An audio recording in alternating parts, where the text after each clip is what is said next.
Hi friends, welcome to sky world eco carbon cleaning అండి. అయితే సార్ది ఈ రోజు మనం మారుతి సుజుకి ఎట్టిగా అయితే డీకార్బనేషన్ చేసామండి. అయితే చేసిన తర్వాత ఎలా ఉంది, చేయకముందు ఎలా ఉన్నది సార్ ద్వారా మనం రివ్యూ తీసుకుందాం అండి ఈ రోజు. Hi sir.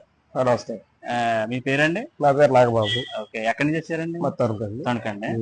ఓకే సార్, అదే ఈ రోజు మనం మీకు వెహికల్ చేసాం కదా, మీరు చేయకముందు చేసిన తర్వాత డిఫరెన్స్ ఏంటో మీరు ఒక వెహికల్ లో చెప్పగలరా? బాగుంది. నాకు చేయకముందు బండి అంతగా పికప్ ఉండేది కాదు. వెంటనే 2 గేర్ 3 గేర్ వేసినా కూడా పికప్ తెచ్చుకునేది కాదు. ఇప్పుడు బాగుంది. ప్రెసెంట్ ఇప్పుడు నేను చేయించుకున్న తర్వాత నేను చూసిన దాన్ని బట్టి చూసుకుంటే పికప్ బాగుంది, వరకు బాగుంది, ఎత్తుకుంటుంది నీట్ గా, చాలా నీట్ గా ఇంజిన్ నాయిస్ కూడా క్లియర్ గా ఉంది, చాలా నీట్ గా ఉంది.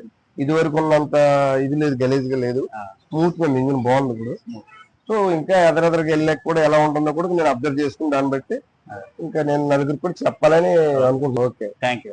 Okay, thank you.